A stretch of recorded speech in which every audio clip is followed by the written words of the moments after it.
बाबा को हमने जन्म जन्मांतर से याद किया, इसलिए याद किया हमें सुख की दुनिया में ले चलो, कहीं और ले चलो, यही कहा ना बाबा को।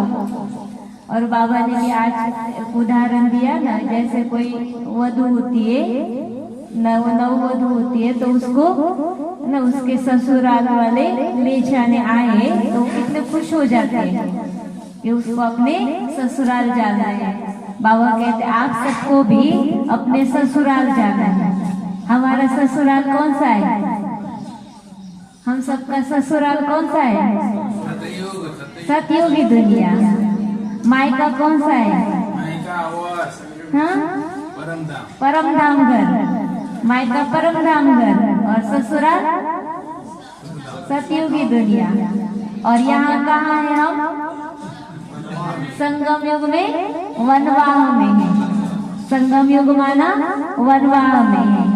तो बाबा याद दिलाते, जैसे वनवाह में कोई होती है तो वो क्या करते हैं, रहते कैसे, फटे पुराने कपड़े पहनते हैं, बहुत साधारण व्यक्ति रहते हैं, ध्यान कहाँ लगा रहता है, लक्ष्य क्या कहाँ रहता है, मुझे ससुराल जाना है। वहां जाएंगे तो बहुत श्रृंगार करेंगे, वहां के लिए ना जैसे यहाँ तैयारी चल रही होती है, लेकिन रहते वनवाह में।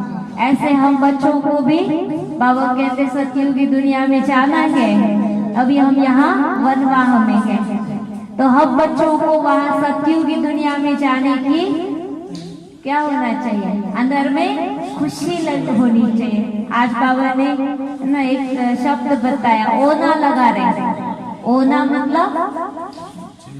ओना मतलब ध्यान, ओढ़, लगन कि मुझे ये करना है, क्योंकि हम बच्चों को अब वापस घर जाना है।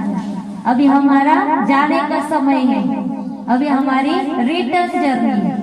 सबकी कौन सी जर्नी है? Return journey. कहाँ जाना है हमको? पहले अपने घर जाना है और फिर जाना है सतयुगी दुनिया में। तो हमारी ना रिटर्न जर्नी है, तो हम रिटर्न जर्नी पर है, तो हमें जाने के लिए तैयारी भी करनी पड़ेगी। एक तो है परम धाम घर जाना, दूसरा है सतयुगी दुनिया में जाना। दोनों तरफ जाने के लिए एक ही तैयारी काफी है क्या अलग अलग तैयारी चाहिए? दोनों तरफ जाना है, परम धाम घर जाना है तो उसकी तैयारी और सतयुग में जाने की तैयारी एक ही है, अलग अलग है ना। जैसे है ना मधुबन घर जाना, मधुबन में जाना है हमें, उसकी तैयारी, और कहीं अगर हमें शादी आदि में जाना है तो उसकी तैयारी अलग। मधुबन के कपड़े शादी में जाने वाले इसमें पहन कर जाएंगे तो कैसे लगेगा? व्हाइट कपड़े, बैच लगाया हुआ, ऐसे कहीं शादी में चले गए आप तो क्या होगा? क्या होगा? सर्विस होगी, सेवा होगी?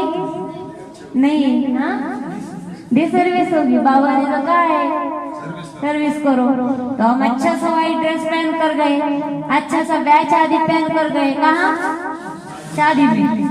और वहां जा करके सेवा कर सकेंगे? वहां कैसे सेवा करेंगे? ऐसे व्हाइट ड्रेस पहन कर थोड़ी सेवा होगी, उल्टा डिसर्विस हो जाएगी। सबका ध्यान जो है अलग होगा।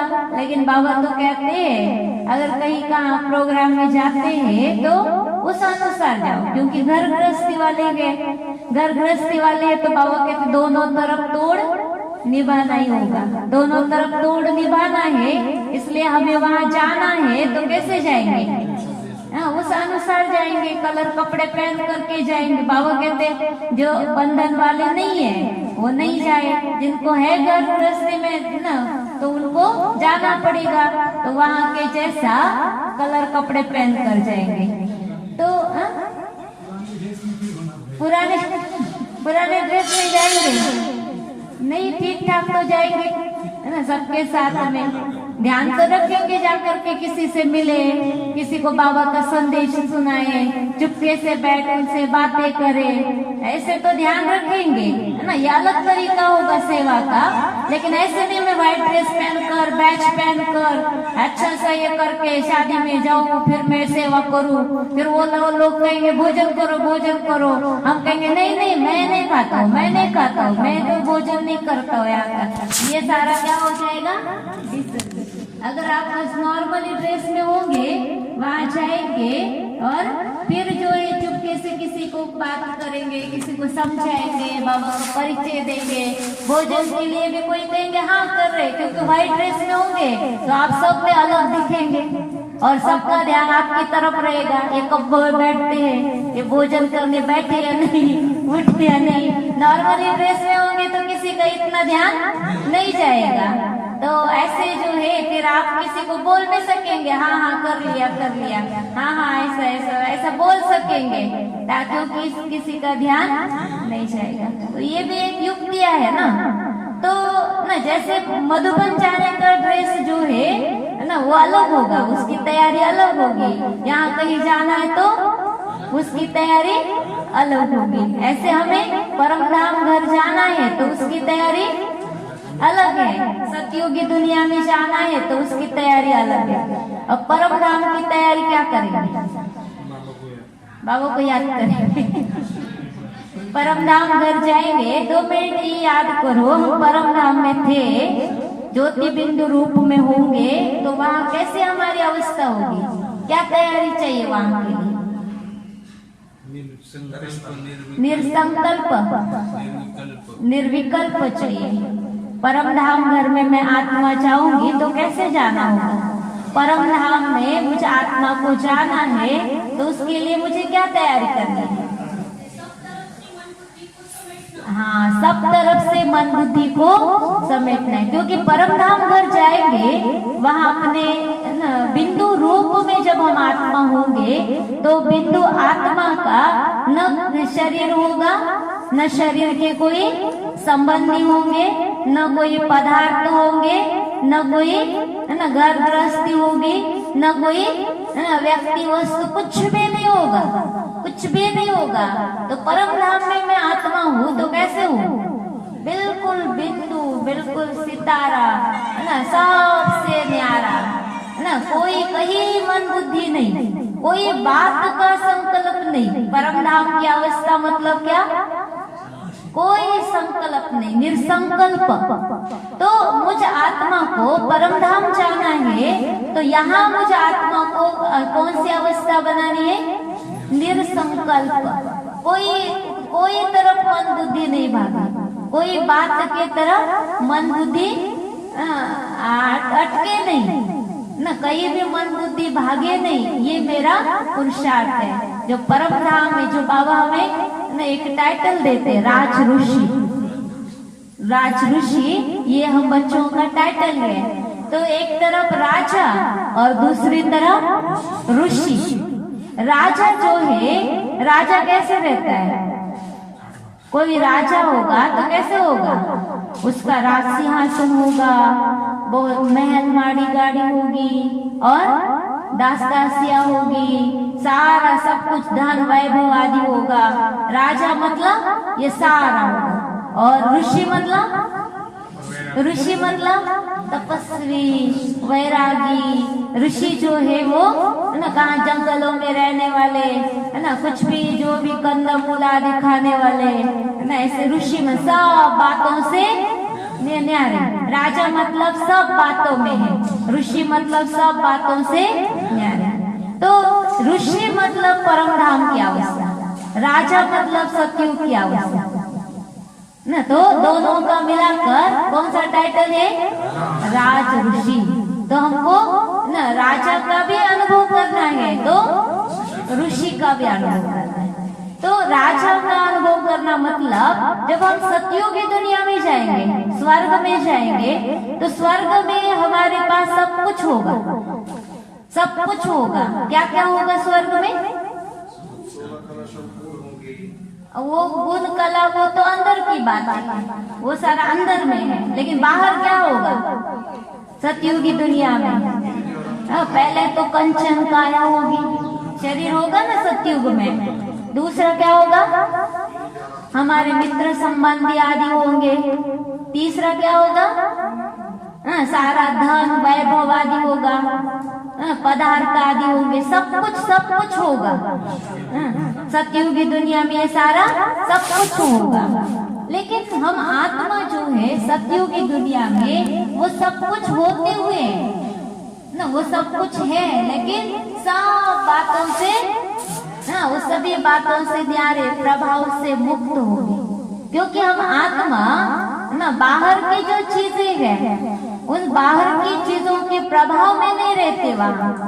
न अपने देह, न देहधारी, न कोई पदार्थ। जैसे आज हम यहाँ कुछ अच्छा पदार्थ देख लिया, आज तो ढोकला है नाश्ते में, वाह, ऐसे करते हैं ना, किया ऐसे? आज ऐसे किया ना, आज तो नाश्ते में ढोकला मिल रहा है, कितना अच्छा। फिर कुछ मिला है पोहा, ये आज नाश्ते में। ऐसे तो अलग है, एक ही है, अलग है ना। माना पदार्थ जो देखा तो मेरी अवस्था, मेरी मन बुद्धि उस अनुसार चेंज हो गई ना, मेरा अवस्था उस अनुसार है ना, मेरा मूड उस अनुसार हुआ। सत्यों की दुनिया में ऐसा होगा? सत्यों की दुनिया में जो देवता होंगे उनके सामने जो आएगा वो कहेंगे क्या? आज कितना अच्छा है भोजन, या कोई कहेगा देवा अरे आज क्या है ये भोजन, ऐसे कहेंगे? नहीं। क्यों? क्योंकि उनकी वो स्थिति जो है ना वो सब बातों से न्यारी है। तो मुझे भी अगर देवता बनना है, मुझे भी वो सत्युग का देवता बनना है, तो मेरी भी अवस्था क्या होना चाहिए? वैसे होना चाहिए, है ना। वो सतयुग की तैयारी है। और क्या कहते बाबा? सतयुग की दुनिया में आत्मा इन सब बातों से न्यारा होने के लिए पहला पुरुषार्थ क्या सिखाता है? सबसे पहला पुरुषार्थ जिससे ये सारा होगा, जो रोज की मुरली में बाबा कहते हैं, अपने को आत्मा समझो। क्योंकि देह समझने के बाद ये सारी बातें आ जाती है। आत्मा समझा तो ये सारी बातों से न्यारे हो जाएंगे। तो बाबा कहते सत्यों की दुनिया में हम चलते फिरते नेचुरल आत्मा अभिमानी स्थिति में होंगे। चलते फिरते उसको कहा जाता है सतयुग की अवस्था को सतो प्रधान अवस्था। सतो प्रधान अवस्था गोल्डन एज। गोल्डन एज मतलब गोल्डन एज क्यों कहा है? सोना इसलिए सिर्फ गोल्डन एज क्यों कहा है वहां? गोल्डन एज अवस्था मतलब जिस अवस्था के ऊपर कोई बात का असर नहीं पड़ता है, प्रभाव नहीं पड़ता है। तो मुझ आत्मा को इतनी अपनी आत्माभिमानी अवस्था नेचुरल बनानी होगी जो सतयुग के पहले नंबर से लेकर सतो प्रधान वाली, जो कोई बातों का मुझ आत्मा के ऊपर असर न हो ना, तब कहेंगे गोल्डन एज। जैसे कोई ना जो चांदी है, तांबा है, उसके ऊपर असर पड़ जाता है, काला पड़ जाता है, लेकिन सोना काला नहीं पड़ता, असर नहीं होता। वैसे हम आत्माओं को भी अपनी अवस्था वो सतो प्रधान अवस्था बनानी है। क्योंकि हम कहाँ जा रहे हैं? गोल्डन दुनिया में, गोल्डन एज में। तो ये ना हम सब आत्माओं को ये रिटर्न जर्नी की तैयारी है, अपने घर जाने की भी तैयारी करनी है और सतयुगी दुनिया में आने की भी तैयारी करनी है।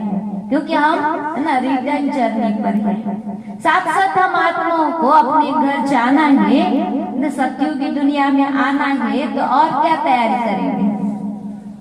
तो एक तो है हमें पुरुषार्थ के द्वारा प्रारब्ध का खाता। सतयुग और त्रेता के लिए कितना जन्म?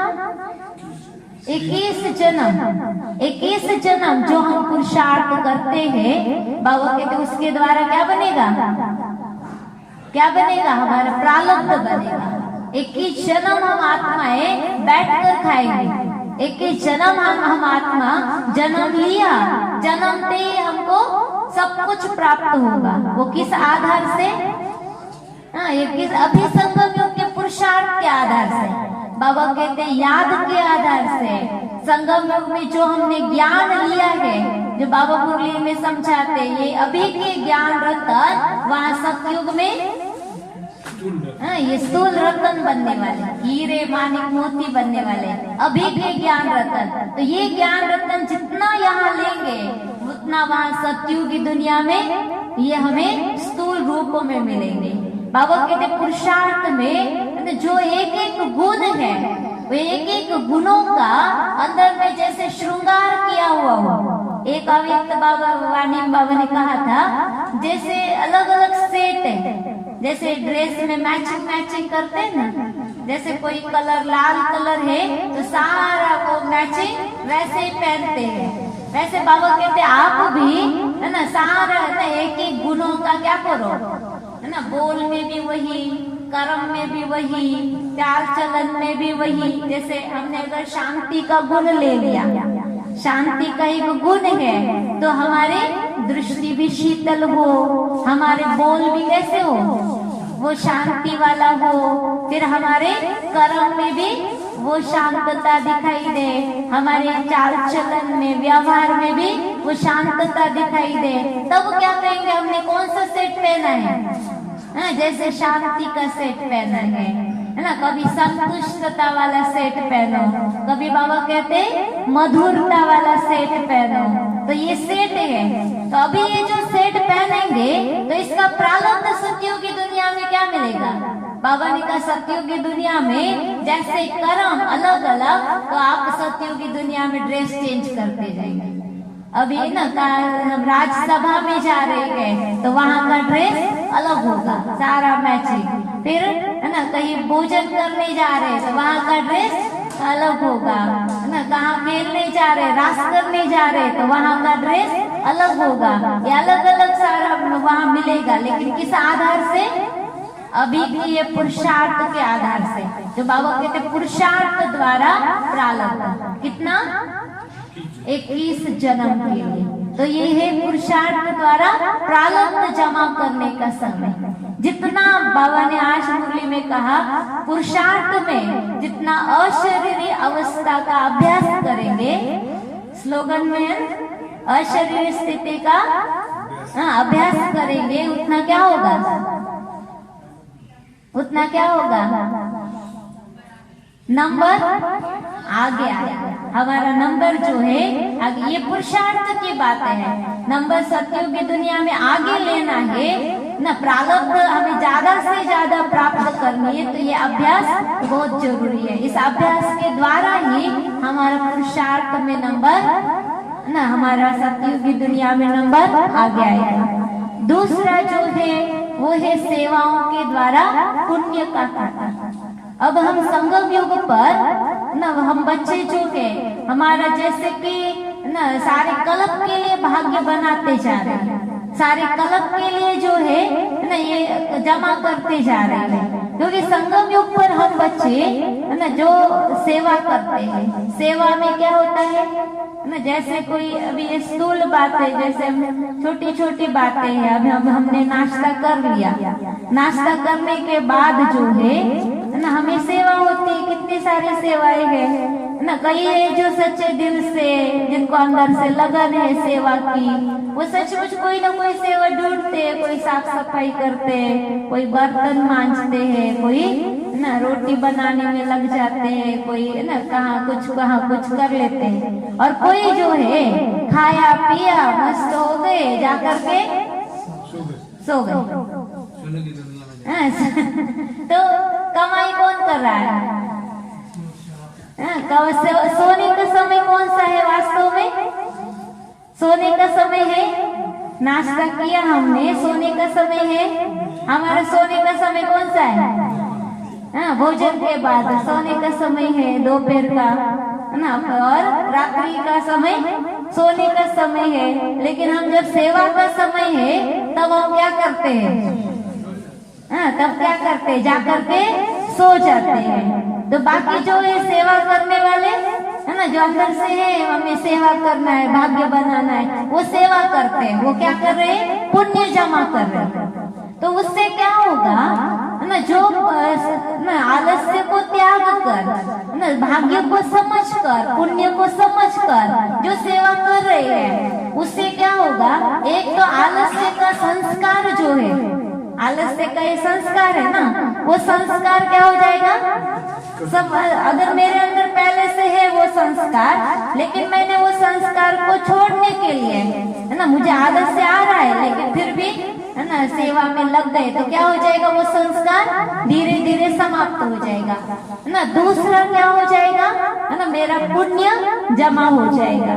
तो एक तो संस्कार भी खत्म हो रहा है, पुण्य जमा हो रहा है।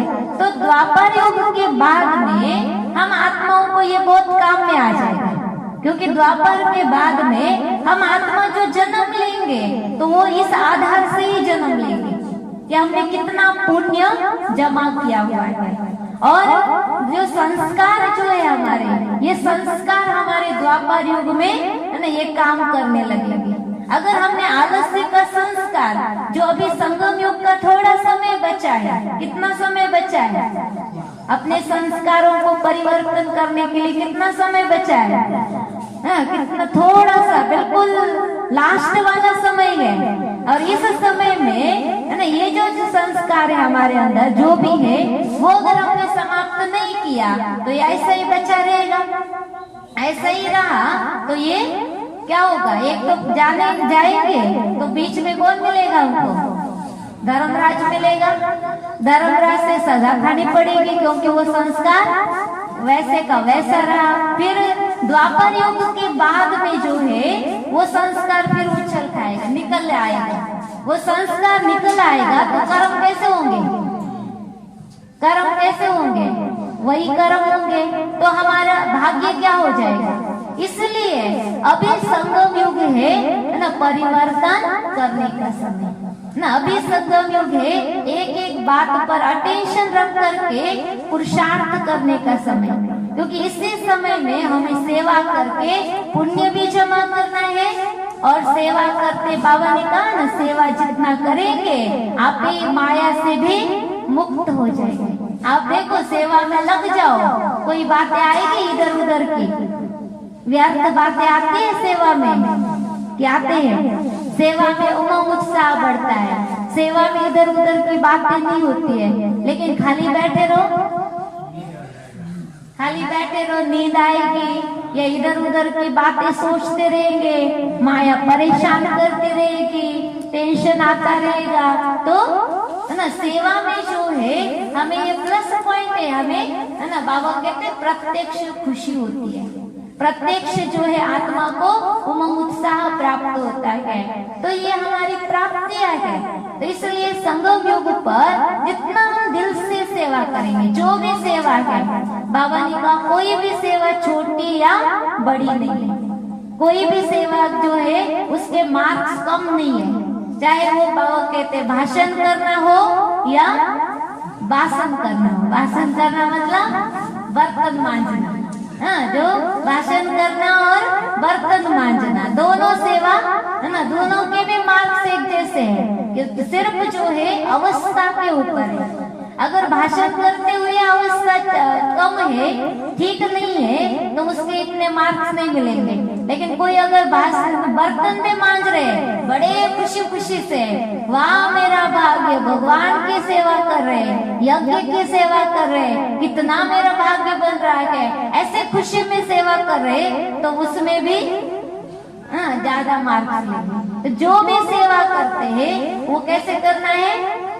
बड़ी खुशी खुशी से, उससे हमारा पुण्य का खाता जमा होता है। सेवाओं से पुण्य का खाता, जो 63 जन्म, है ना, देखो हम सभी जो है कलयुग के अंत में है, लास्ट जन्म में बाबा ने हमें अपना बना लिया। बाबा मिलने से पहले, है ना, खा पी तो रहे थे, अच्छे तो थे, है ना, लास्ट जन्म में भी अच्छी अवस्था में थे ना, कहीं ऐसे तो नहीं थे ना, बहुत अच्छी अवस्था में थे। भगवान ने हमको अपना बना लिया। तो देखो लास्ट अवस्था, लास्ट जन्म में भी हमने, है ना, अच्छा रहे, वो किस कारण से? वो किस कारण से? अभी संगम युग पर किए हुए पुण्य के कारण, श्रेष्ठ कर्मों के कारण, है ना, इस संगम युग में हमने जो पुण्य जमा किया तो वो 63 जन्म जो है हमको मदद करता है।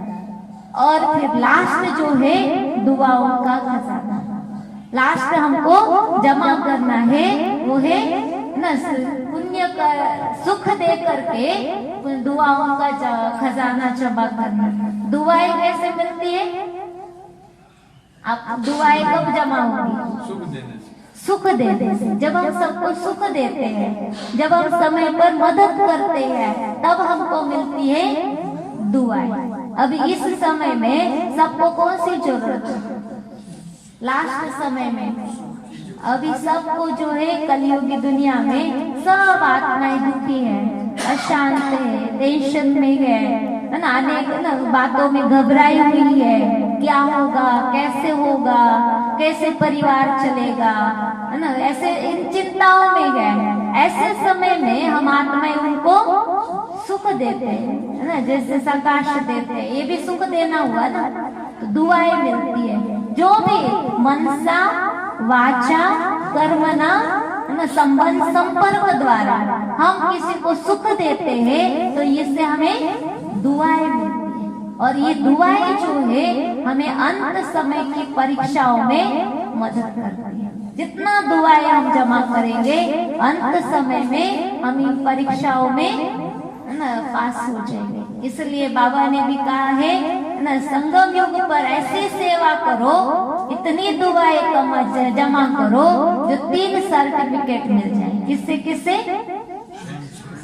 स्वयं से, बाप से और परिवार से। ये तीनों से सर्टिफिकेट लेना है। कब देंगे सर्टिफिकेट? ऐसे ही देंगे?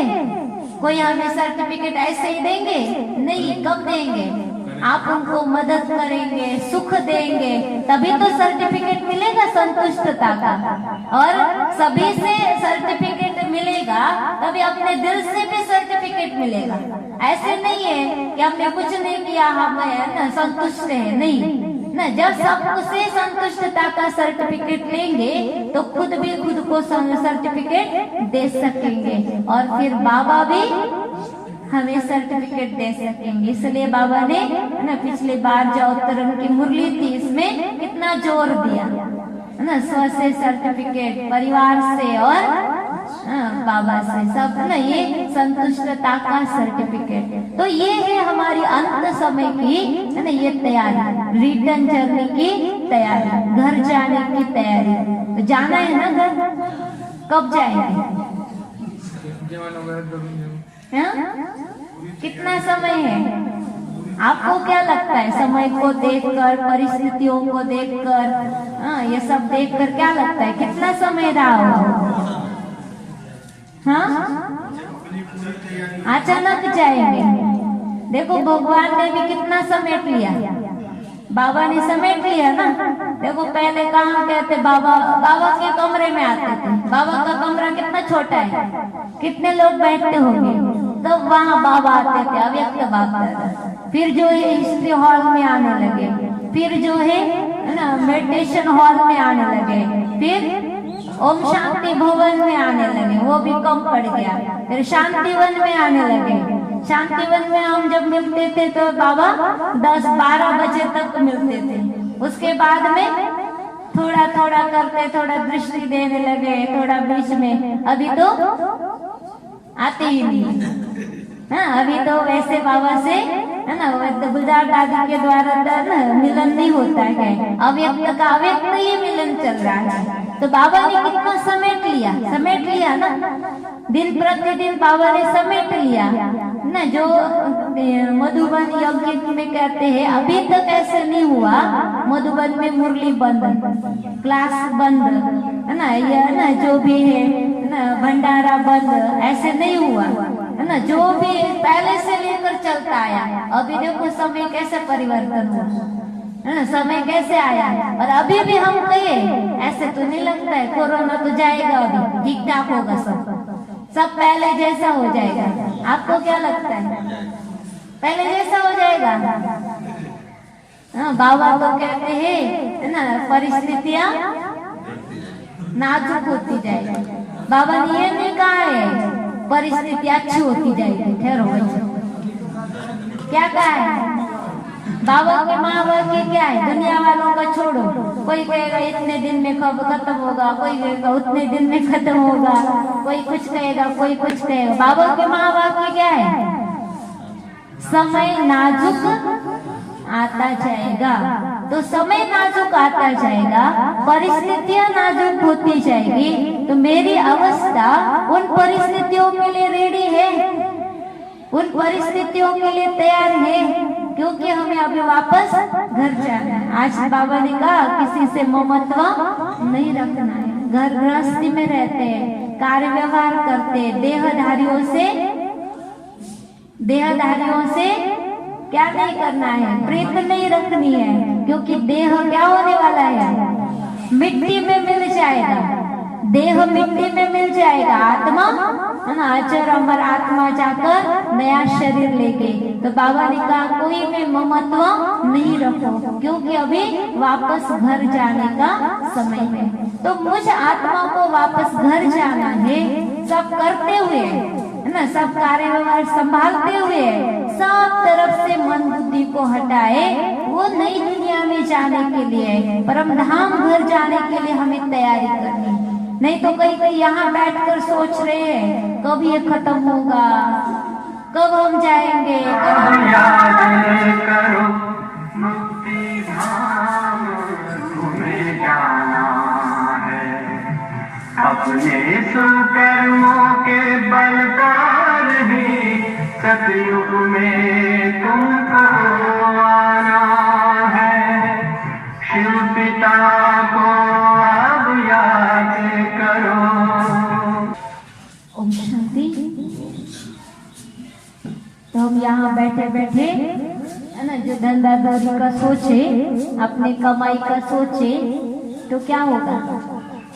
बाबा कहते हैं सारा है ना जन्म हमने किसके पीछे लगाए हैं? धंधाधोरी के पीछे, है ना। जैसे कोई है ना धन के पीछे लगता है सारा जन्म, है ना, धन धन करता रहता है, और शरीर छोड़ देते तो क्या कहते हैं? निधन हो गए। धन धन करता रहा और रात अंत में क्या हो गया? निधन हो गया।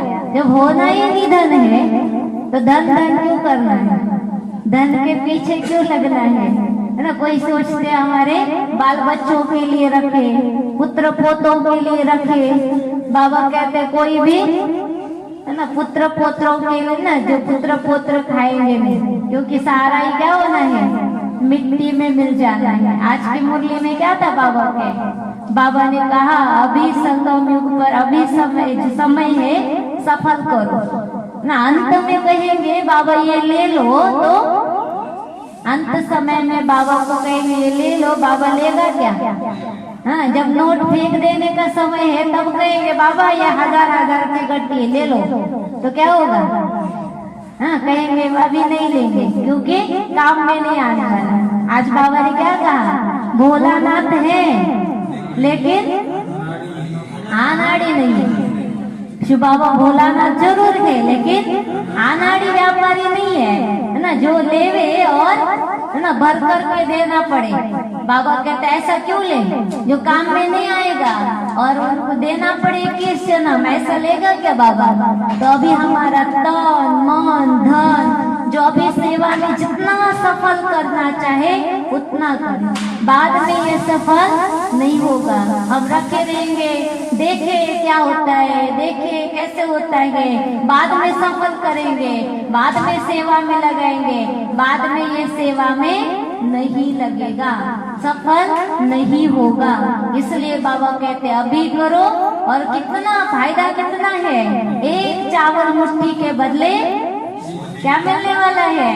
महल मिलने वाला है। अगर यहाँ कोई आपको कहे है ना इतने से रुपए में आपको इतनी बड़ी बिल्डिंग मिल रही है, तो आप क्या करेंगे? सोचेंगे क्या? देखता हूँ, बाद में देखेंगे, है ना, थोड़ा सा नहीं, इतना सस्ता है, जल्दी से करें, जल्दी से वो ले लेवे, क्योंकि बाद में पता नहीं, है ना। ऐसा करेंगे ना। ऐसे ये जो बाबा का ऑफर है ये भी कितना समय चलेगी? कितना समय चलेगी, हमेशा तक चलेगी क्या?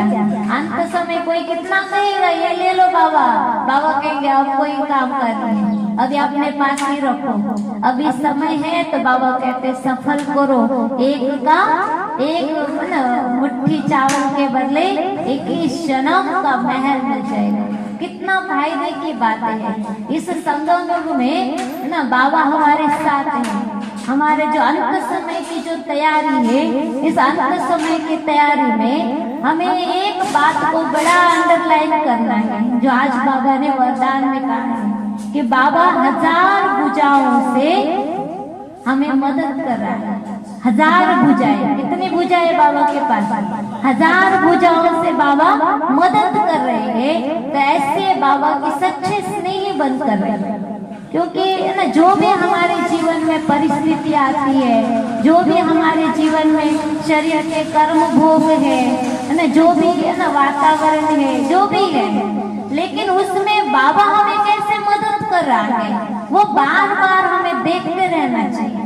जैसे हम ना मधुबन से आना है तो हम सोच रहे थे कैसे जाएंगे, कहाँ रहेंगे, कहाँ रह कर कैसे रहना पड़ेगा, बाहर का खाना पड़ेगा तो है ना, कहाँ रखेंगे पता नहीं, जाए या नहीं जाए। लेकिन है ना बाबा पर निश्चय रख करके आ गए। देखो यहाँ आ गए तो कितना अच्छा रहे ना, सब अच्छे है ना। तो ये किसके कमाल है? बाबा की कमाल है ना। तो ये मदद किसने की हमको? बाबा ने मदद की है। तो बाबा की जो है हर बात में मदद को याद करते रहते हैं। देखो भगवान इतना ऊंचा है, लेकिन वो ऊंचे से ऊंचा भगवान के पीछे कितना काम होगा।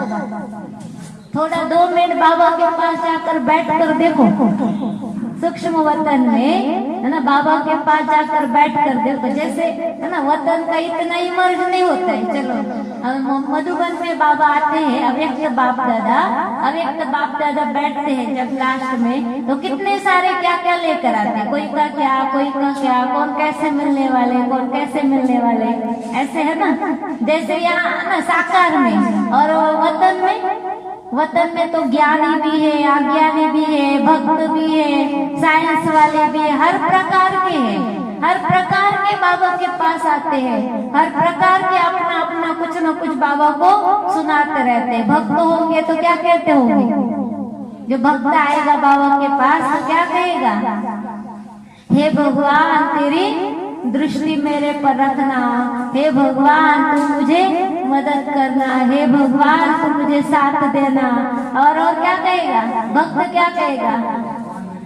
हाँ, हे भगवान मेरी झोली भरना, है ना, ऐसे कहते होगा ना भक्त ना। लेकिन वो भगवान है ना, इतने सारे भक्त होते हुए, इतने सारे दुनिया के अलग अलग प्रकार के मनुष्य होते हुए, उस भगवान का ध्यान किसके ऊपर है? हमारे ऊपर। ऐसा लगता है आपको? वो भगवान सबसे ध्यान निकाल कर हमारे ऊपर ध्यान दे रहा है ना। थोड़ा भी मुरली मिस किया, मुरली में बताएंगे मुरली मिस की, अमृत वेला मिस किया, मुरली में आएगा। थोड़ा भी इधर उधर ऐसे कुछ किया, आएगा। किस कारण क्यों आता है मुरली में? क्यों समझा सकते? ध्यान है ना, बाबा का हमारे ऊपर ध्यान है ना। हर समय बाबा का हमारे ऊपर ध्यान है, इसलिए तो बाबा हमें मुरली में करेक्ट करते रहते हैं।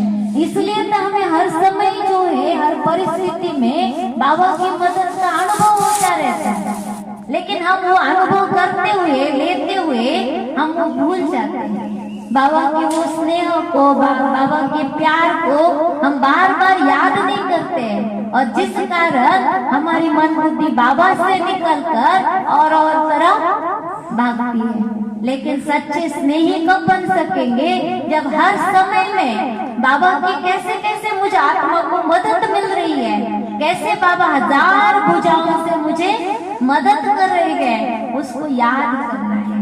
उतना हम बाबा के प्यार में, स्नेह में खो जाएंगे ना। बाबा 1000 भुजाओं से मदद करते हैं, कोई भी बात में, वह वो भले शरीर के कर्म भोग क्यों न हो, उसमें भी बाबा हमको मदद करते हैं। कहने में कहते हैं ये आपके कर्म भोग है, आपको ही भोगना है ना। बाबा कहने में कहते हैं आपके कर्म भोग है, हाँ वो हमारे कर्म भोग है, लेकिन वो सूली से कांटा कैसे बन जाए, ज्यादा से वो कैसे हमको अनुभव करे, उसके लिए बाबा की मदद हमको मिलती है। सिर्फ हमारा काम है बाबा से मन बुद्धि जोड़े रखना, बाबा को याद करते रहना, बाबा की है ना वो जो मदद है उसको अनुभव करना है ना। जैसे वो एक भगत का कहते हैं कि एक बार जो है एक गांव में बाढ़ आ गई, एक भगत था बहुत भक्ति करने वाला, तो वो भगवान को याद करता था और समझता था भगवान मुझे मदद करने आएगा। तो बाढ़ आने वाली थी, सब लोग के बाढ़ आ रही है, बाढ़ आ रही है, चलो घर से यहाँ निकलो। वो कहते नहीं भगवान मुझे बचा लेगा, भगवान इसमें मुझे बचा लेगा। वो ना सारे लोग जा रहे थे, वो गया ही नहीं, अंदर ही बैठा रहा। फिर जो है बाढ़ आ गई, पानी आ गया, फिर जो है ना उसमें नाव आ गई, नाव वाली गई चलो चलो नाव में बैठ जाओ, बाढ़ बढ़ रही है, पानी बढ़ रहा है ना, नाव में बैठ जाओ हम पार जाएंगे। कहते नहीं भगवान आएगा मुझे बचाने के लिए। फिर जो है पानी बढ़ता गया, फिर पानी घर में घुस गया तो टेरेस पर गया, फिर है ना ऊपर से हेलीकॉप्टर जा रहा था, उसको नीचे है ना वो सीढ़ी डाली, चढ़ जाओ इसके ऊपर है ना, पानी बढ़ता जाएगा बच जाओगे। वो कहते नहीं मुझे भगवान बचाने के लिए आएगा। और जैसे बाढ़ बढ़ती गई पानी में बह गया। फिर भगवान के पास गया, भगवान ने कहा ना, भगवान को कहने लगा मैंने इतनी भक्ति की थी, क्यों नहीं मुझे मदद की, क्यों नहीं मुझे बचाया। भगवान ने कहा अरे वो पड़ोसी जो आपको बुलाने आए थे उनको मैंने ही तो भेजा था, वो नाव वाला जो आपको नाव ले जाने के लिए आए थे वो भी मैंने ही तो भेजा था, वो हेलीकॉप्टर भी आपको बचाने के लिए मैंने ही भेजा था, लेकिन आपने मेरी मदद को समझा ही नहीं और कहा भगवान बचाएगा ना। वास्तव में वो सारी मदद मेरी ही मदद थी। ऐसे हमारा न हो जाए है ना। हर समय बाबा हमें अलग अलग है ना, बुझा तो अलग है, बाबा तो निरंकार है, तो उनकी बुझाएं कौन है? हाँ जो बाबा के बच्चे हैं, या बाबा किसी को भी बुझा बना लेता है क्योंकि वो निराकार है ना, हाईएस्ट अथॉरिटी है, समय पर किसी को भी यूज कर लेता है हमको मदद करने के लिए। लेकिन बाबा की मदद को हमें समय पर समझना चाहिए, वो 1000 भुजाओं से हमें मदद कर रहा है ना। जीवन में ये बिल्कुल पक्का कर लेना चाहिए, चाहे कोई भी परिस्थिति आए, कितनी भी बड़ी परीक्षा आए, परीक्षा ये जो भी होता है ना, ये परीक्षा है, कितनी भी बड़ी परीक्षाएं हो, लेकिन बाबा का हाथ कभी भी नहीं छोड़ना। बाबा का हाथ नहीं छोड़ना मतलब ना बाबा के ऊपर कभी संशय बुद्धि नहीं बनना, बाबा से कभी रूठना नहीं। क्या बाबा तुम भी मदद नहीं करते हो, तुम भी मेरे साथी नहीं हो, बाबा तुम भी मुझे समझते नहीं, ऐसे कभी नहीं करना। हमेशा बाबा से अपना दिल का रिश्ता बनाए रखना, क्योंकि बाबा 1000 भुजाओं से हमारा कौन है? मददगार है। इसलिए सच्चे स्नेही बन करके हमें बाबा को याद करते रहना है। चलो हम अभी जो है थोड़ा समय बहुत प्यार से, बहुत स्नेह से बाबा को याद करेंगे, करना है सच्चे स्नेह से याद करेंगे।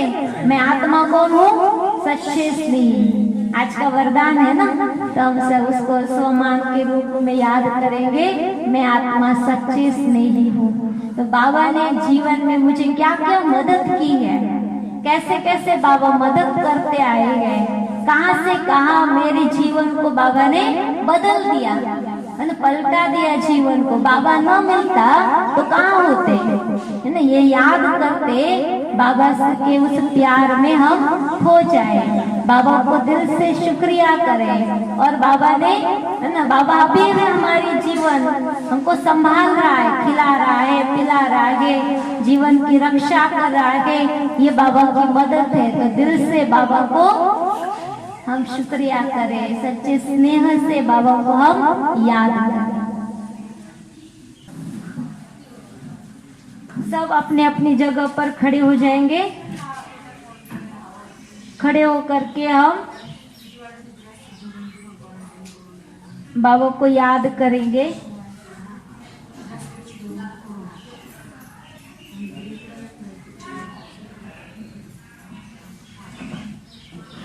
अलग से दिल से संकल्प करें,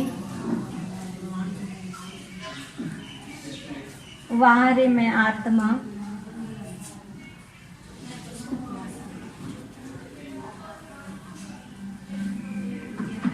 इस जीवन में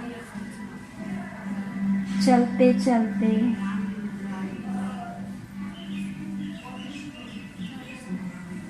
इस कलयुगी पतित दुनिया की कीचड़ से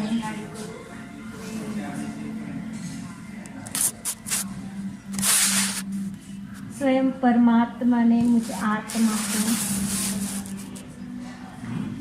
अपना बना लिया।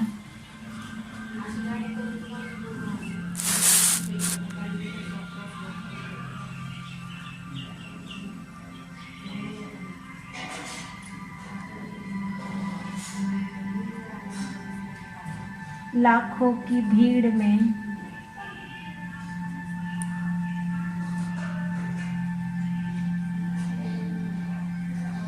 इतने बड़े संसार में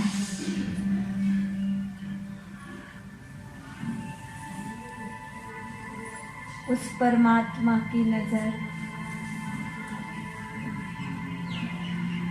मुझ आत्मा पर पड़ी।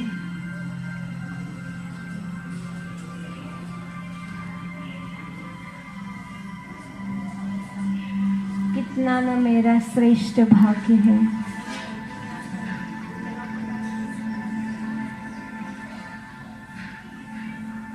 स्वयं परम पिता परमात्मा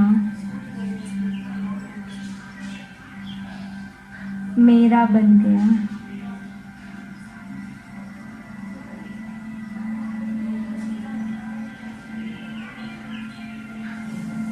उसने मुझे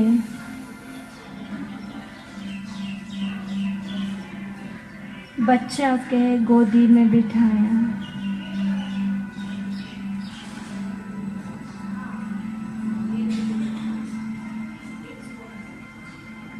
सब चिंताओं को हर लिया।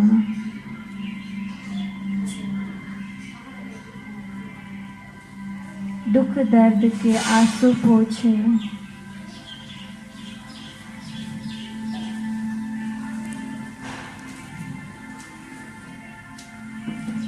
मैं आत्मा अब परम पिता परमात्मा की पालना में पल रही हूँ।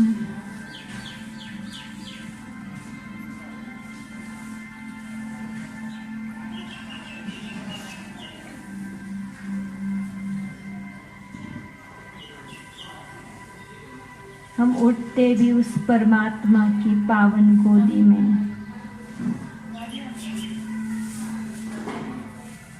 सोते भी उस परमात्मा की पावन गोदी में। वहाँ रे मुझ आत्मा का श्रेष्ठ भाग्य।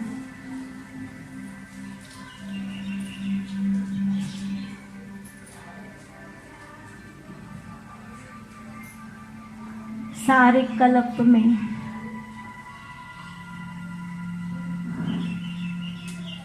यही ऊंचे ते ऊंचा भाग्य है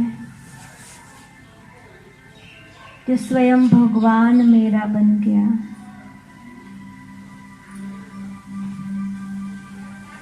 मैं भगवान की छत्र छाया में सुरक्षित हूँ।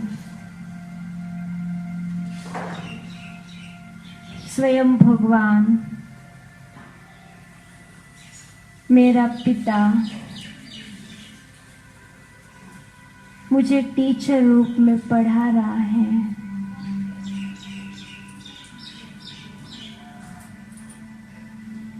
सतयुगी नई दुनिया के लिए मुझे दैवी गुणों से सजा रहा है। परमात्मा मुझ आत्मा की सदगति कर रहे हैं। ऐसा सदगुरु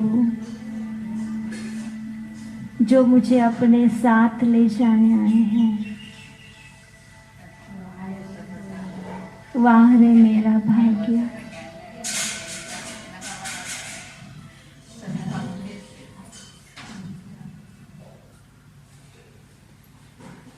राइट साइड घूम जाए।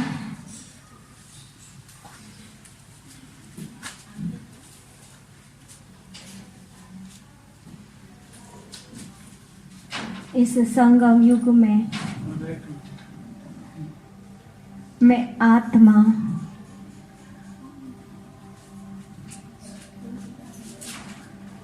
परम पिता परमात्मा के साथ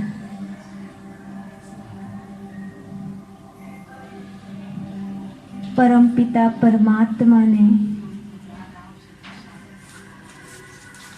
मुझे एक दैवी अलौकिक परिवार दिया है।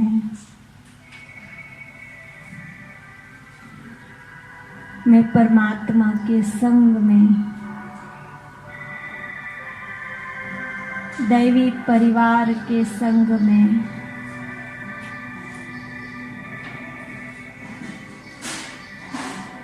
ब्राह्मण कुल में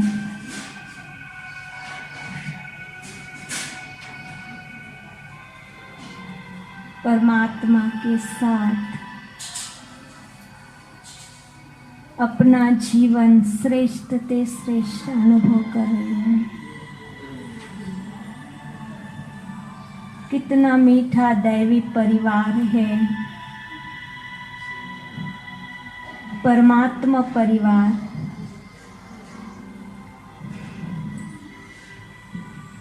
ये ईश्वरीय परिवार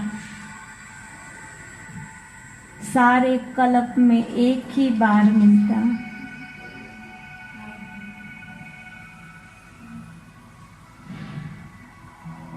ईश्वर ने एक एक को चुनकर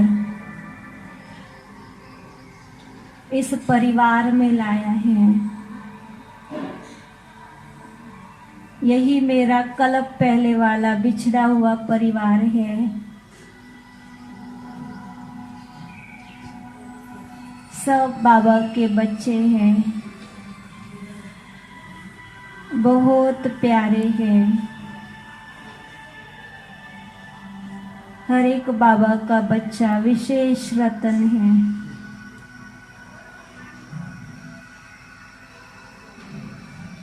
वाह रे मेरा श्रेष्ठ भाग्य, वाह रे मेरा ये दैवी परिवार।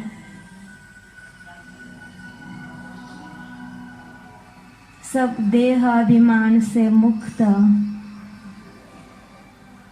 सब मैं और मेरे से मुक्त, एक ही ईश्वर की लगन में रहने वाले, रूहानी मौज में रहने वाले, सभी आत्मिक दृष्टि से रहने वाली, ऐसा परिवार सारे कल्प में एक ही बार मिलता है। शुक्रिया बाबा, शुक्रिया। ऐसा ईश्वरीय परिवार का संग मुझ आत्मा को दिया।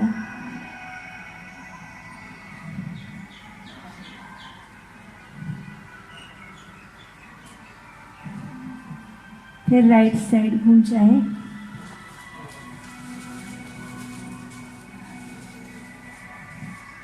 मैं आत्मा दैवी कुल की महान आत्मा हूँ।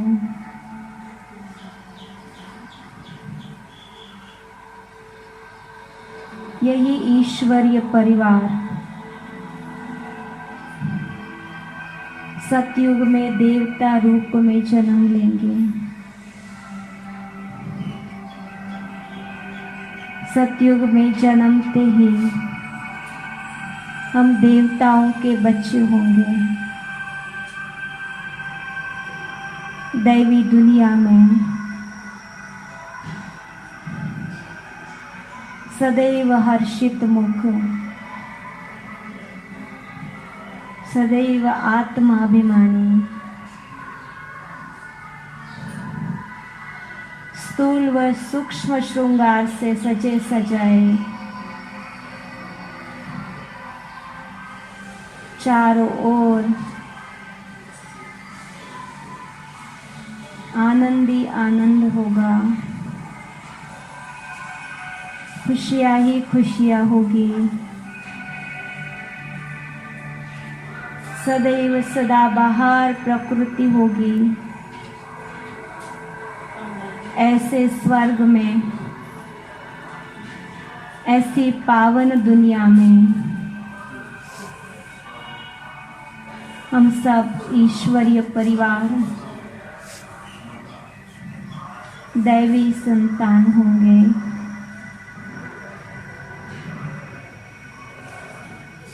बस वो दैवी दुनिया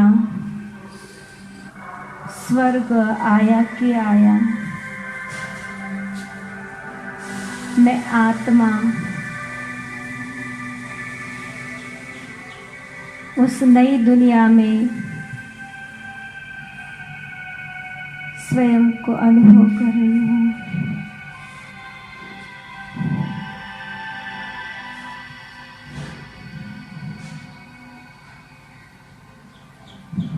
फिर राइट साइड घूम जाए।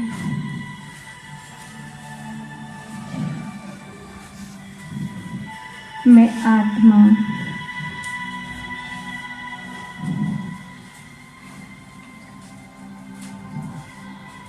पूज्य पवित्र देवता रूप हूँ।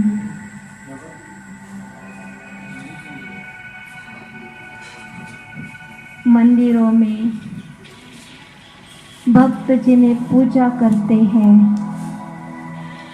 पुकार रहे हैं,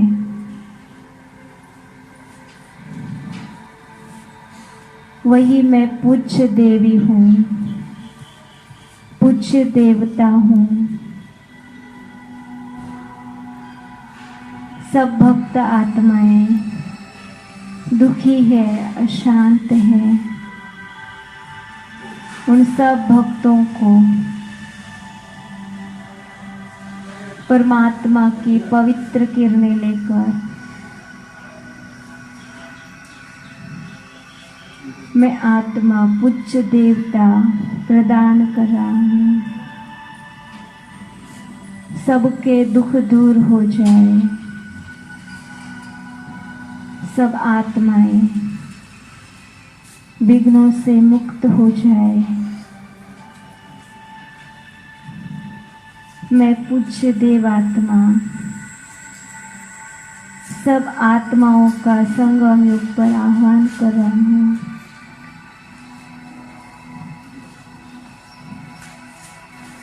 हे भक्त आत्माओं, अब जाग जाओ। स्वयं परम पिता परमात्मा, देवों का भी देव, इस धरती पर आ चुका है। उस परमात्मा से अपना सुख का वर्षा ले लो।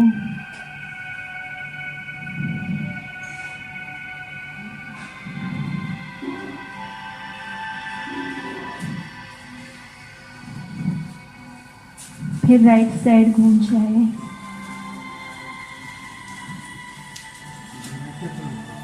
अब मैं आत्मा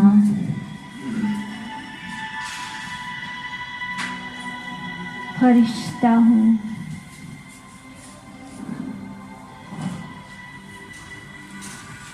देह और देह की दुनिया से न्यारी।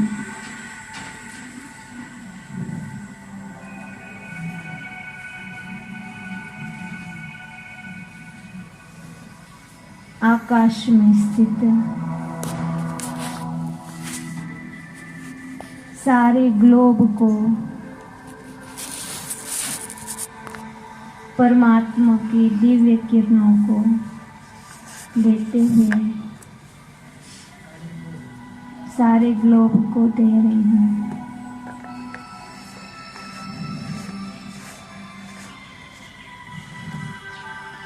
सब दुखी अशांत आत्माएं इन दिव्य किरणों को प्राप्त करके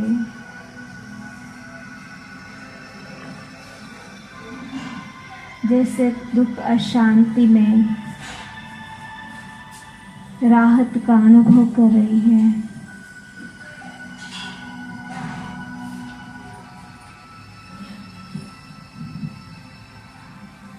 शिव बाबा सर्वशक्तिमान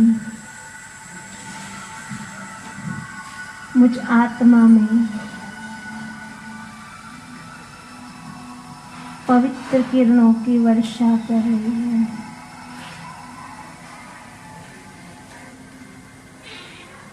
इन पवित्रता की किरणों को मैं बाबा से लेकर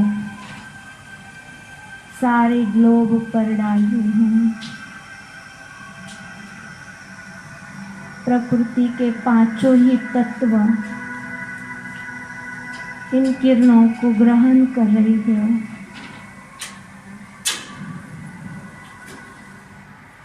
प्रकृति आत्माओं की मददगार बन रही है।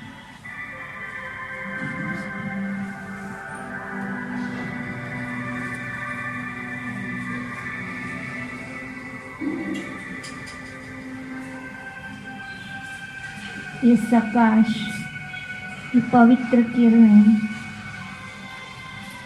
आत्माओं के दुख दर्द को समाप्त कर रही है।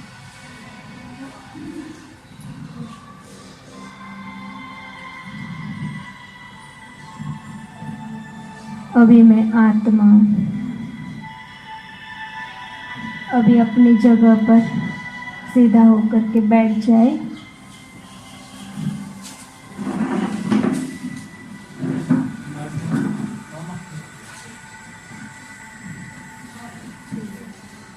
शांति में बैठ जाए, योग की अवस्था में बैठ जाए।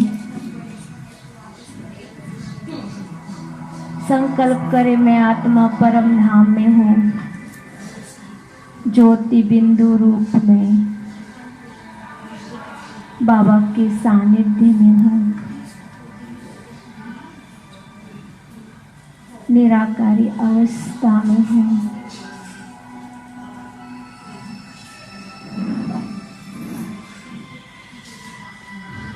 शुक्रिया मेरे बाबा, शुक्रिया। ओम शांति शांति।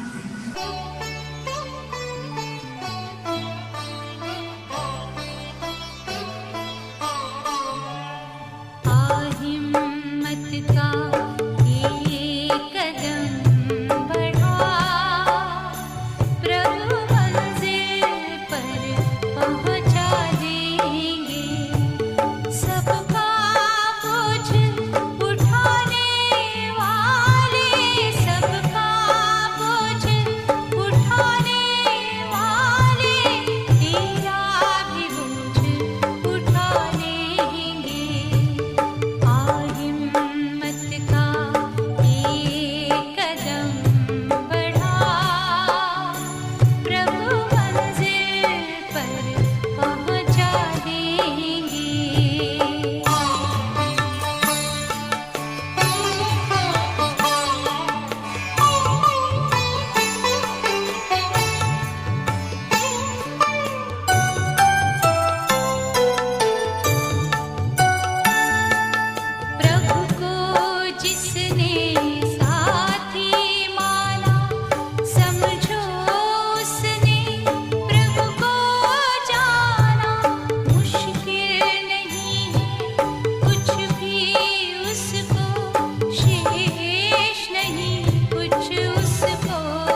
रे